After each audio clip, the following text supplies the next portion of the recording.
sala centrale dell'Archivio Storico di Palermo, progettata da Damiano Almeida, è il primo esempio in Italia di una struttura appositamente creata per contenere un archivio. Sembra una cattedrale gotica, è bellissimo.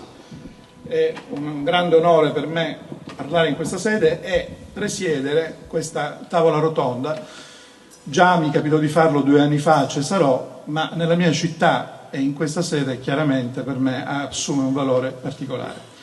Assume un valore particolare anche in relazione a una vicenda che per molti di voi è stata una vicenda vissuta direttamente, che è la scomparsa di un carissimo amico che si chiamava Rob Schulz, che vedete qui in questa immagine a casa mia a Capodanno. Era un amico e un collega carissimo che insegnava analisi musicale all'Università del Kentucky e da molti anni veniva in Sicilia sulle tracce delle sue radici. La madre aveva i genitori siciliani, la nonna era siciliana, e è venuto qui a conoscerci, a conoscere la nostra musica, la nostra cucina, il nostro modo di vivere. E per alcuni di noi, per diversi di noi, è diventata una presenza molto importante. Un destino disgraziato purtroppo ce lo ha portato via 15 giorni fa.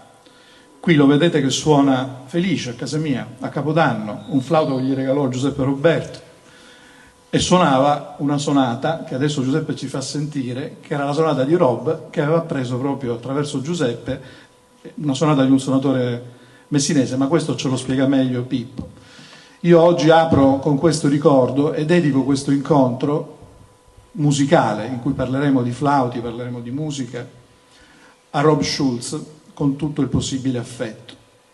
Ascoltiamo il brano di Pesce Saponarotti.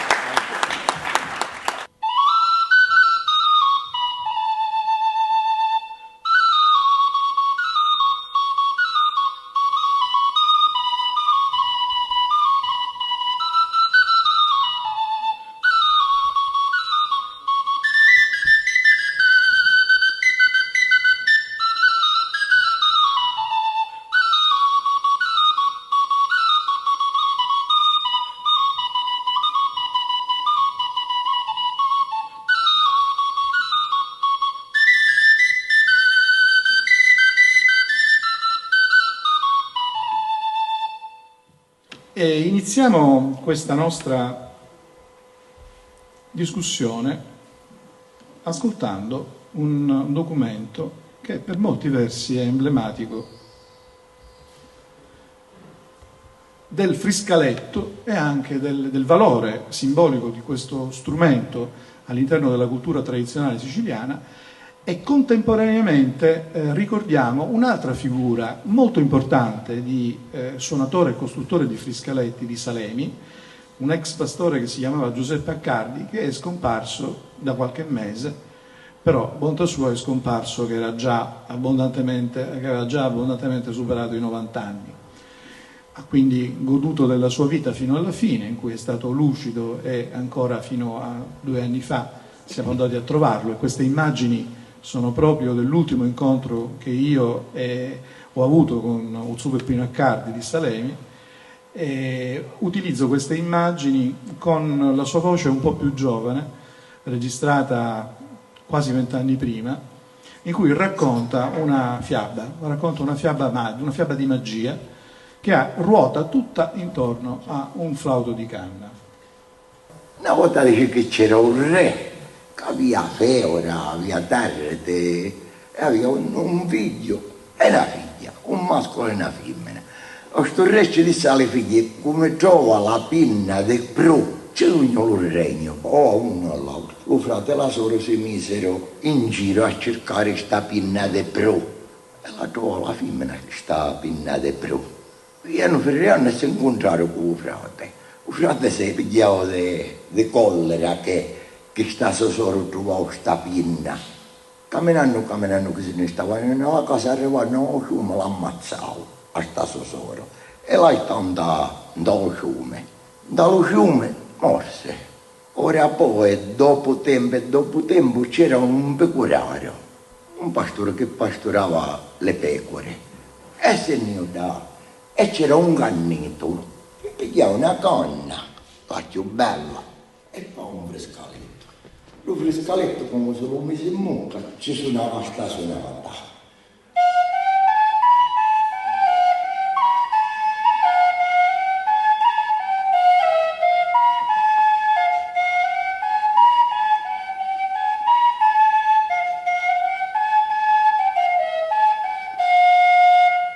Picurareddu che mucca me tieni, io sogno figlia di re cavaleri, e pippigliare la pinna di pru, me frati Peppe lo scilerato fu.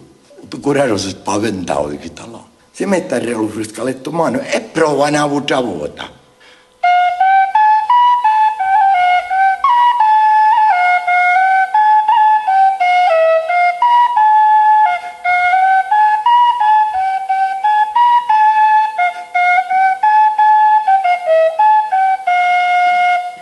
Allora lo pecorario ha pigliato il frescaletto e se ne nell'orre, si mise a cavallo e va nell'orre, l'orre non ci voleva credere, l'orre si mette il frescaletto in mano e comincia a suonare.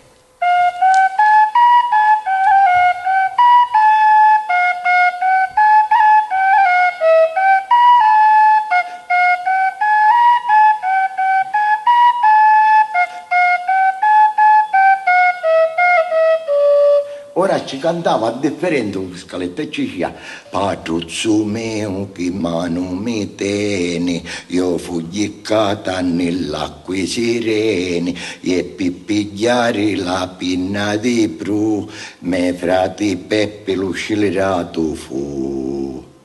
Pensate che questa storia è diffusa in tutta Europa e però lo strumento cambia secondo gli ambienti. Per esempio nell'Europa centro-settentrionale non è più un flauto di canna, che lì non esiste, ma è un corno oppure più spesso un'arpa che viene realizzata con le ossa del morto e i capelli vengono utilizzati per fare le corde. La bellezza di questa storia è che all'interno di uno strumento musicale, di un flauto di canna, si incorpora l'anima di un defunto e attraverso la musica e il canto, il flauto, la magia del flauto è di non emettere note ma emettere parole in cui attraverso queste parole è il defunto che comunica direttamente con i viventi. Uno strumento quindi che mette in comunicazione i morti e i vivi e soprattutto permette ai morti di essere ancora presenti fra i vivi.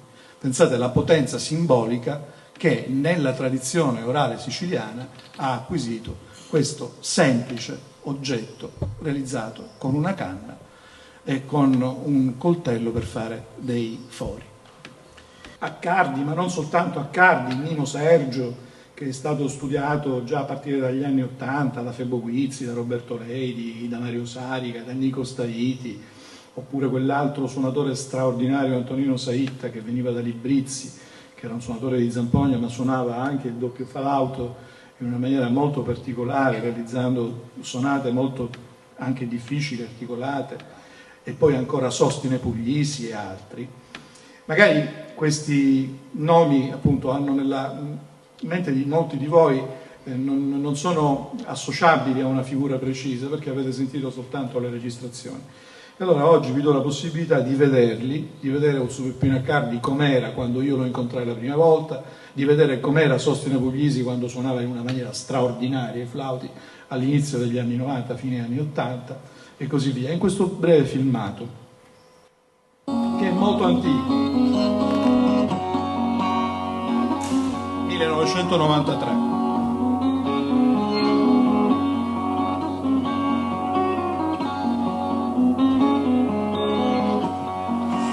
Il Museo P3 come era 25 anni fa.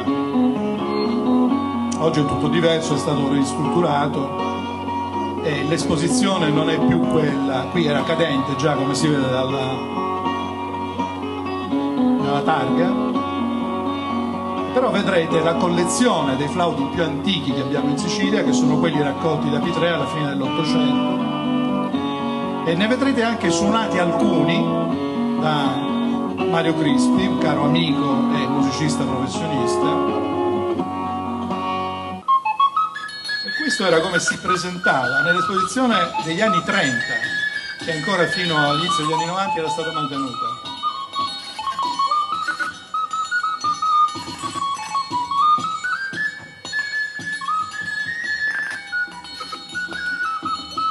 Quello che sentite è Sostine Puglisi, che adesso vedrete.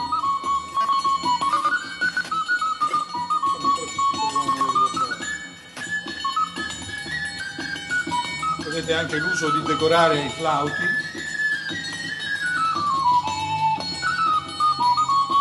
I triangoli conservati al museo sempre.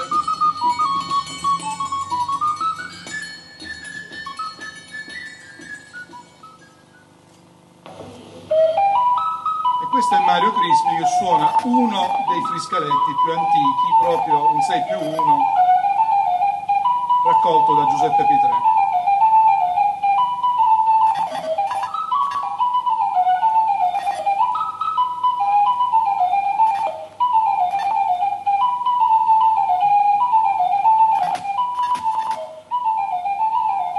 Scuso purtroppo per questi drop, ma le immagini sono molto antiche.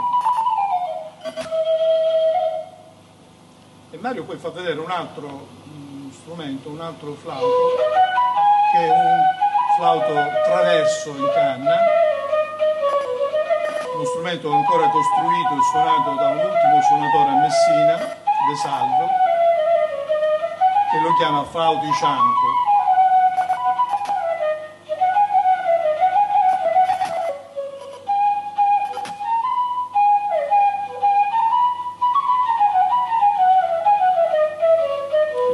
Strumenti raccolti alla fine dell'Ottocento perfettamente suonabili ancora. E questo è Sostine Puglisi nel 1989, che suona insieme a Ninà Venuto.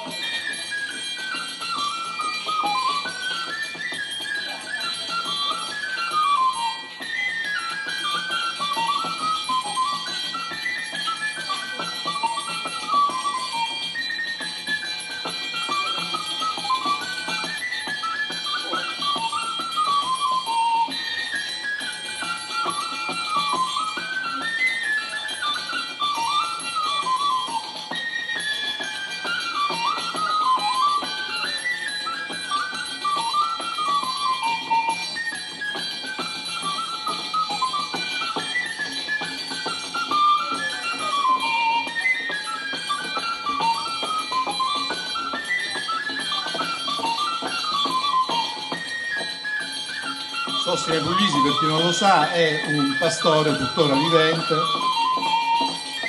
di Mili, che è una delle frazioni rurali di Messina, un piccolo borgo alle falde del Peloritani, dove lui tuttora vive.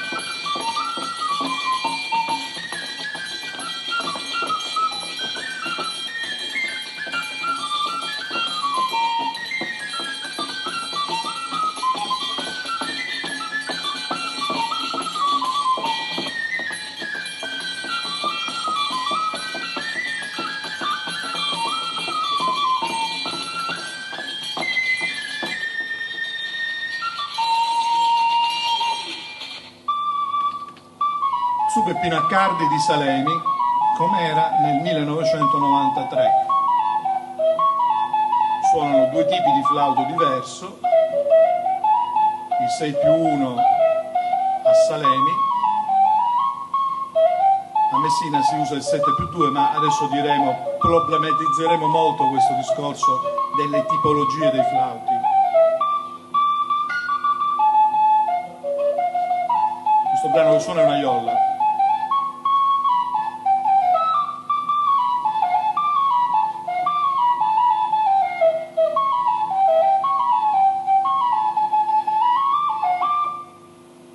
Friscalettello sto mio compagno e non vai un sacchetto a tegno.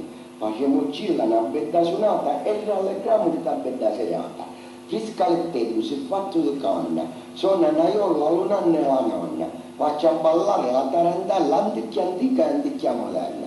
E tagliata lo nonno si torna, la tarantella la balla chiò, e in capo un piede la balla la nonna, né si stanca e né si affanna. Donna ciccina che siete elegante, lo friscaletto lo sono davanti, e se torno non hai trovato io lo sono di mezzo lato.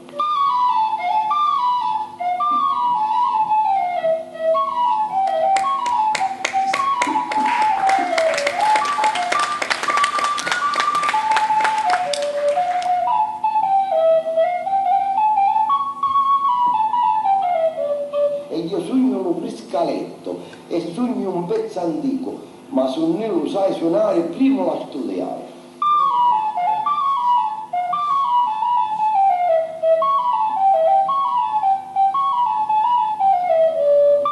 Una picciottella che è delicata, con friscaletto la vuole suonata, e per poterla accontentare una bettaiola ce la ma fare.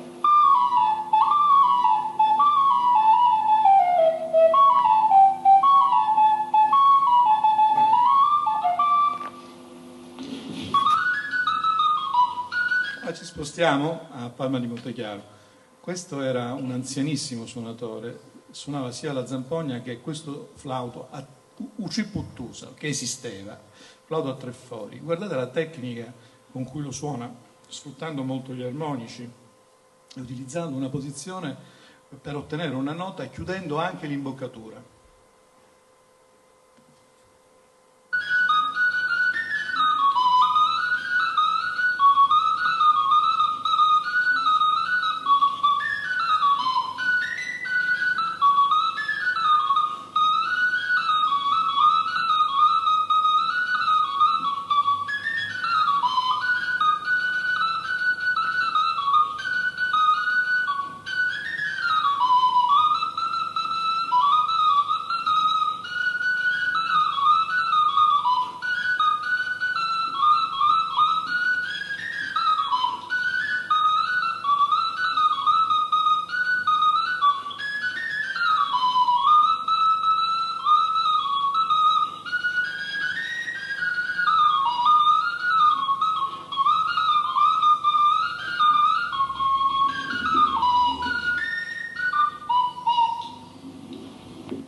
L'amendola si chiamava questo. Non esistono attestazioni visive di suonatori di flauti a tre buchi, oltre questa, credo. Ora vorrei continuare con il materiale su cui poi tutti discuteranno, sulle tipologie dei flauti e così via, portando le loro varie esperienze, facendovi vedere un altro documento di un altro suonatore di Messina, che è Nino Sergio. Virtuoso sia del flauto singolo a un monocalano sia di quello bicalano, i flauti a paro come vengono definiti. In questo caso la testimonianza di Nino, che vedrete nel suo ambiente, che era quello pastorale perché era un pastore, adesso non fa più questo mestiere, è in pensione perché è anziano, ma quando io ho fatto queste documentazioni ancora aveva gli animali e si recava regolarmente a governarli in campagna, e queste immagini sono state fatte nel contesto del lavoro, in parte, e in parte nella casupola che lui aveva accanto allo stazio, al recinto dove teneva gli animali, in cui spiega una cosa fondamentale in ordine a cosa è la musica nel contesto tradizionale siciliano.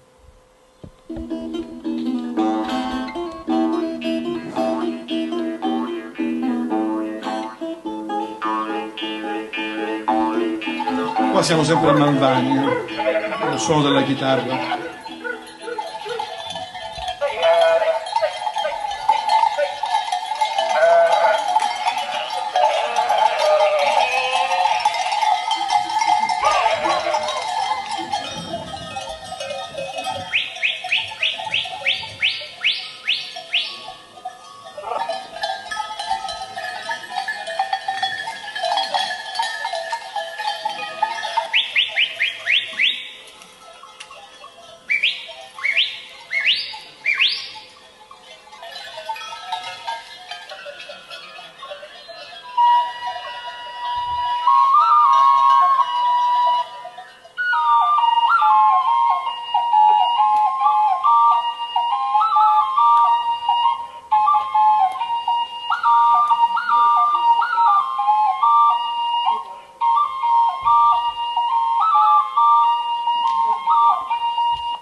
coloro che suonano una banda musicale e uno spacchiato davanti. Chi che suona a orecchio, così avventuratamente ne altri siamo suonatori. Non aveva un attacco più con lo spartito che ha musica.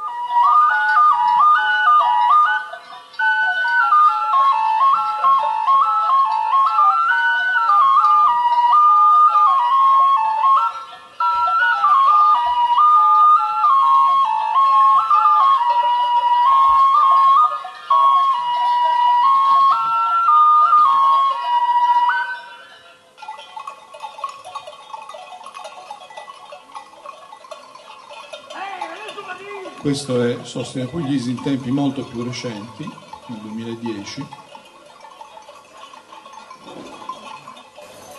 quasi 20 anni dopo la registrazione che avete visto. Qui ancora aveva gli animali e anche lui su questo tema del rapporto fra suono e musica esprime concetti identici a quelli di Nino Sergio. Ma funziona lì. Ce ne può essere 4, 5, può essere lo stesso masso, può essere gli stessi. Però sempre uno capisce, uno con nausea. Qua lui sta parlando delle campane del gregge. Come storie di righe, dalle grappa là, dalla campana che suona quasi. Che giocava Moligno, che giocava Ubbiatore, che giocava Mezza Campana, che giocava... Di più che musicanti io avevo. Tutte le scuole che va a insegnare, un suonatore che è come me è semplice.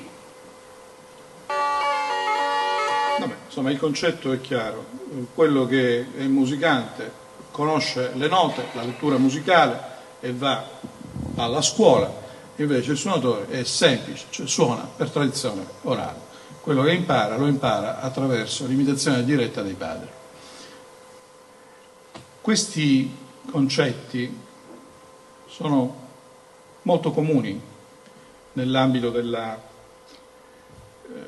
mondo tradizionale siciliano, che oggi è ormai quasi al tramonto, anche se questi anziani ancora sono depositari di un sapere che possiamo declinare nell'ordine della storicità, della lunga durata.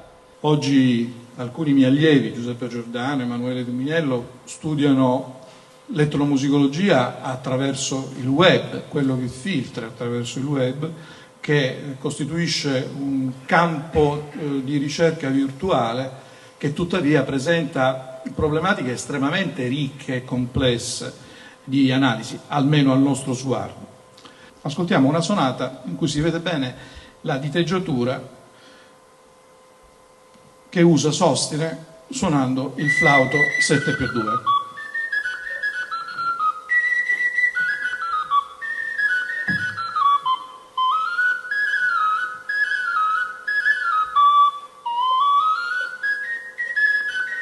Allora, tutti potete vedere che in questo flauto fiscaletto della tipologia a 7 fori anteriori più 2 posteriori, il secondo dito, cioè il dito della mano destra, il pollice della mano destra che occlude il secondo foro posteriore, viene sempre tenuto chiuso. State attenti, non viene mai mosso il pollice. Ora, su questo dettaglio della diteggiatura dirà meglio Giuseppe, che si è molto applicato in questi anni allo studio delle diverse tipologie di flauti di canna, sia a canna unica che a canna doppia, dell'area del Messinese. Lui è un messinese di Giostra, cioè di un quartiere popolare di Messina, è entrato a contatto con molti suonatori, tra cui De Salvo, che è stato il suo maestro, possiamo dire, si può dire che è stato il tuo maestro De Salvo, no? Un anziano suonatore che era completamente sfuggito al periodo in cui Nico Staiti, Orazio Corsaro, Mario Salica e il sottoscritto fecero le ricerche a Messina sui flauti, per la semplice ragione che era emigrato in Venezuela. È rientrato in Sicilia, possiamo dire è stato io non amo questa parola, ma la uso in questo caso, scoperto da Giuseppe, che lo ha incontrato ed è entrato in un rapporto profondo.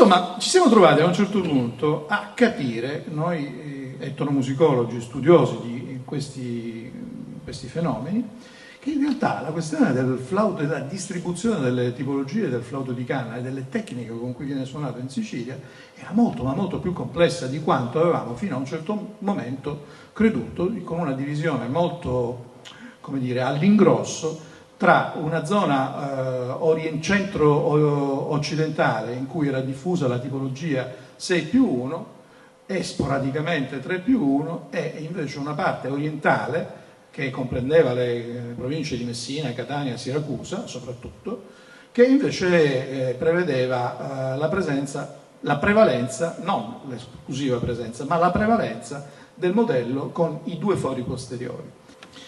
In realtà, approfondendo le ricerche, grazie ai lavori di persone come Giuseppe Roberto, non soltanto lui ma anche altri, ma diciamo che considero un modello da questo punto di vista, di rapporto, di approfondimento, è un giovanissimo, ha 23 anni, ma la passione lo ha portato non a replicare i modelli disponibili attraverso il grande sistema della mediazione delle informazioni che è soprattutto il web, ma a cercare un contatto diretto con i suonatori e cercare di capirci un po' di più, cioè di estendere la conoscenza. E questo è esattamente il tipo di lavoro che fa un ricercatore. Questo è uno strumento che non nasce per essere suonato insieme a un'orchestra, è uno strumento che nasce in un ambiente in cui l'esecuzione era prevalentemente solista o accompagnata ritmicamente. Quindi il flauto non aveva l'esigenza di essere associato ad altri strumenti, nonostante facesse parte anche delle orchestrine, quelle di fascia artigiana, in cui era presente ad esempio la chitarra e così via. Ma di norma il flauto veniva suonato esclusivamente con l'accompagnamento ritmico del tamburello o del cerchietto o del triangolo.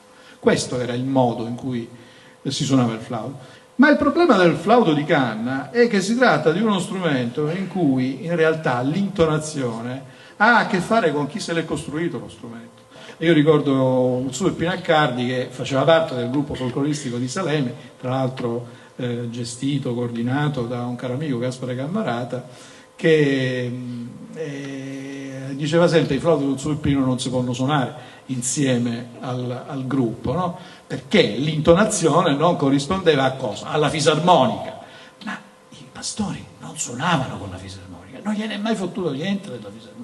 Suonavano per i fatti loro, le loro musiche, e le suonavano a modo loro. E come avete sentito, suonavano benissimo.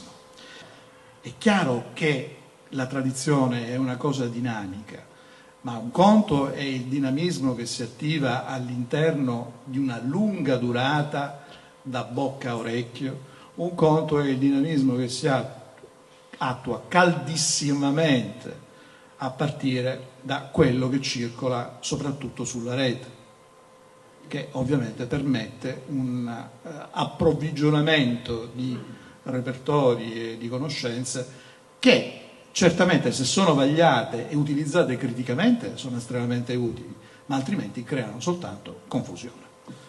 La parola a Giuseppe Roberto. Salve a tutti. Io già penso che la maggior parte di voi mi conosce, sa chi sono, e anche ho preso parte alla scorsa edizione, ho detto qualche parolina riguardo al friscaletto e ai flauti di canna in Sicilia. Io questa volta volevo approfondire un po' più il discorso, perché volevo un po', diciamo, condividere con voi quelle che sono state le mie osservazioni, le mie riflessioni diciamo a seguito delle ricerche che ho condotto, ricerche personali che ho condotto negli ultimi 2-3 anni, diciamo ricerche che sono scaturite dalla mia forte passione verso la musica di tradizione orale, in particolare quel tipo di musica di derivazione più antica, più arcaica, soprattutto per quanto riguarda l'ambiente pastorale e contadino. Io riguardo il flauto di canna nel messinese posso dire che era uno strumento in passato prevalentemente diffuso in ambiente pastorale, ma non esclusivamente. Per quanto riguarda i termini per indicare lo strumento, il termine più antico che ho potuto documentare ormai in disuso era farautu, spesso pronunciato frautu, che successivamente è stato sostituito con il più italianizzato flauto. Per quanto riguarda le occasioni d'uso, le testimonianze raccolte mi hanno sempre indicato, appunto, come diceva Sergio, il flauto come uno strumento suonato solista a scopo, potrei dire, ricreativo. Per esempio la classica immagine del pastore in aperta campagna che suona per riempire il suo tempo, che suona per divertirsi o per fare divertire altri, mentre invece diciamo che il flauto era anche uno strumento usato per, diciamo, in funzione più socializzante, era anche uno strumento per la musica da ballo in ambiente pastorale, nel caso dei festini, per esempio un classico esempio le dosature che ancora tutt'oggi si fanno, nell'esecuzione della musica da ballo il flauto suonava da solo, possibilmente accompagnato da strumenti ritmici come il tamburo a cornice, tamburo, il triangolo, l'azzarino e così via. Per quanto riguarda il repertorio, volevo farvi sentire qualche sonata presa appunto da questi pastori suonatori, per far comprendere più o meno il tipo di sonate che riuscivano a ottenere da questi flauti.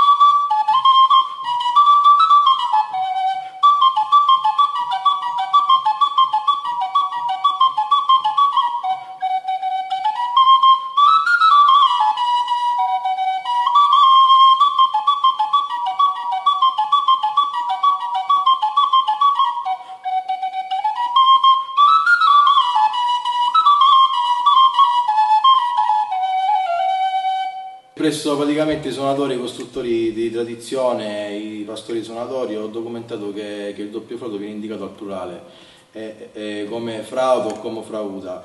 Per specificare e poi per distinguerlo dal normale flauto a diritto, loro dicono flauto a paro, flauto a coppia, flauto a pariglia, per il semplice fatto che sono una coppia di flauti a bocca zeppata.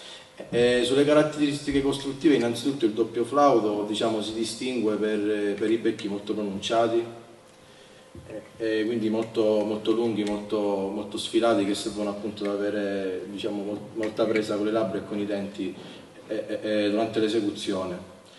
Poi innanzitutto sulle due canne è presente un grande foro di intonazione nella canna più corta, nella parte posteriore e bassa, per accordare le due canne a distanza di terza fra di loro. Le canne, la più lunga, quelli che ho documentato fra i vari suonatori, ha sempre 3 fori anteriori e 1 posteriore, ma il foro posteriore è facoltativo, infatti in questo doppio flauto fatto a Monforte San Giorgio il foro posteriore manca. Invece la canna più corta ha sempre 4 fori anteriori e 1 posteriore. Per quanto riguarda le funzioni delle due canne, c'è da dire che, diciamo, la canna più lunga emette 5 suoni o 4 suoni se manca il foro posteriore, che corrispondono, diciamo, ai suoni emessi dalla canna sinistra della zampogna a paro, quindi da una delle due canne.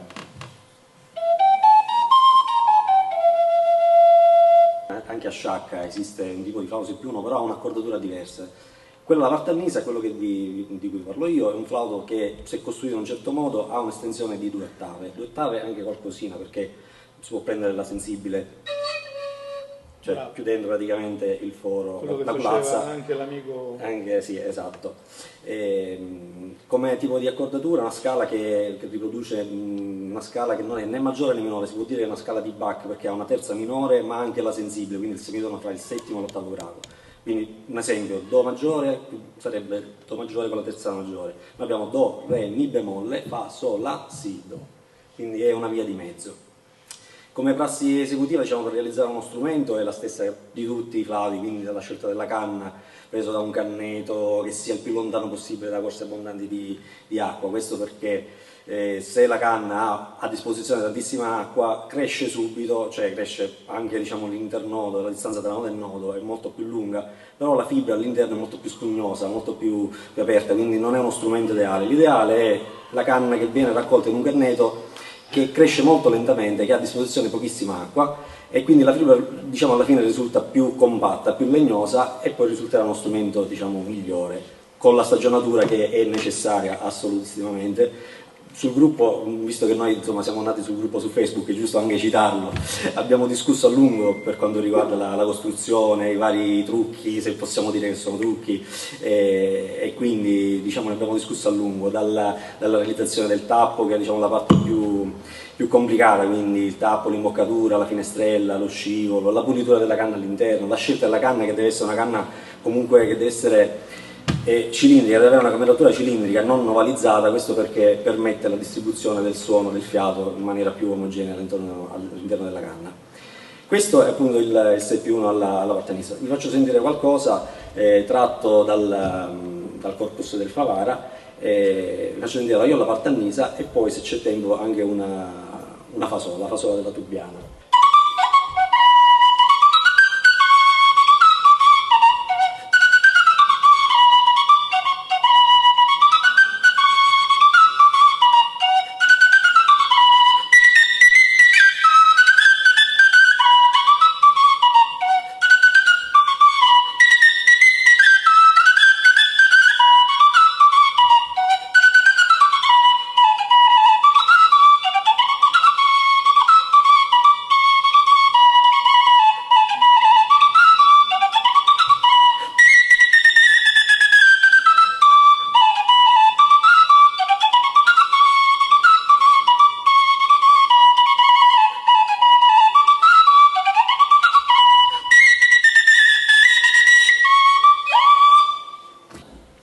Poco fa mi sono un po' commosso nel vedere un suonatore di Palma di Montechiaro che suonava un flauto, quel tipo di flauto a tre buchi. Io mi ricordo da bambino, ovviamente ero molto piccolo e quindi non ho avuto la possibilità di vedere, però ho fatto delle ricerche, mi ho chiesto in giro, una famiglia di pastori, questi si chiamano Barletta, però sono tutti emigrati in Germania. A quanto pare il nonno costruiva questi tipi di cose, quindi parliamo di persone che oggi avrebbero più di 90 anni. Ma la Mengola quando suonò questa cosa era quasi novantino. Quindi oggi è triste non trovare più persone che, o se c'è qualche figlio, qualche nipote, comunque non sono in Italia, perché Palma di Montechiaro è un paese ad alta, diciamo, immigrazione.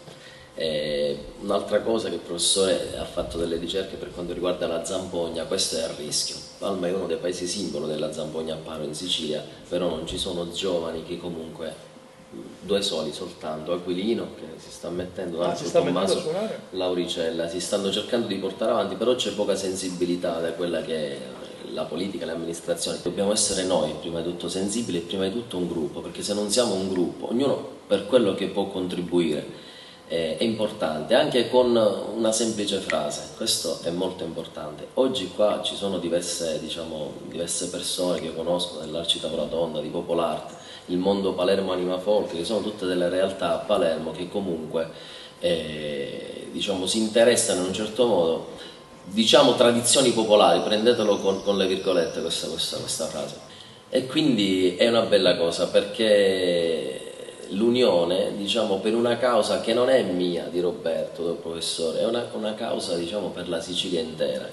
Parlando dei gruppi folcloristici, io, poiché vengo da Palma di Montechiaro, Agrigento, un tiro di schioppo da Palma di Montechiaro, quindi sono cresciuto, diciamo, con i gruppi folk, quindi vicino. Quindi grazie ai gruppi folcloristici, diciamo che ho preso la tecnica 7+2, lo costruisco, Quindi anche se i gruppi folcloristici, come diceva prima il professore, bisogna avere la consapevolezza di quello che si fa, però danno un impulso.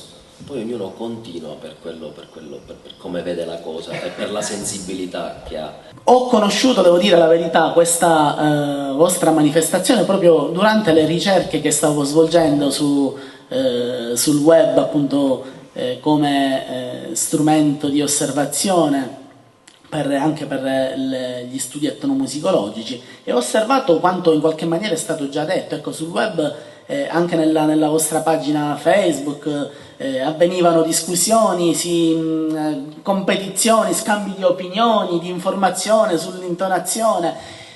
Questo, come diceva il professore Bonazinga, l'ho trovato intensamente interessante.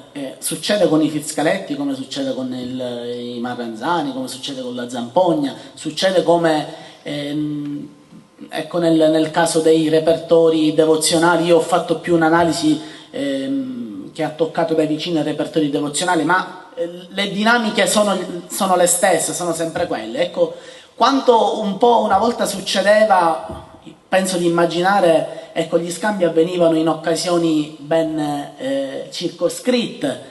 Io provo a immaginare, ecco, le informazioni gli scambi sulle tecniche esecutive potevano avvenire quando i pastori si incontravano, che ne so, in occasione delle tosature, in occasioni di feste di paese. Oggi questo avviene 365 giorni l'anno, avviene nel web. E avviene, ecco, si possono incontrare suonatori messinesi con suonatori dell'Agrigentino, e quindi ci si scambia informazioni in diretta, quindi abbattendo quella che era la barriera della distanza, la barriera del tempo, come dice giustamente il professore, e dello spazio. Poco fa parlavamo di dinamico, di qualcosa che si muove. Quindi la musica si muove non solo per quanto riguarda le scale, le note, il repertorio, ma si muove anche, che stamattina ho trovato una bella sorpresa.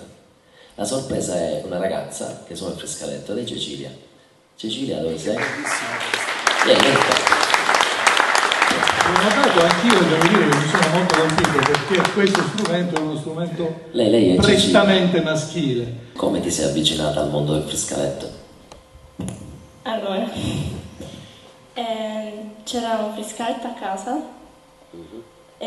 sì, che mi avevano regalato, però non sapevo suonarlo.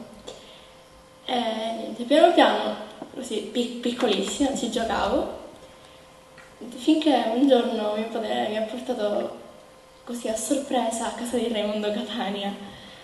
E niente, poi ho ricevuto il mio friscaletto in do e ho continuato.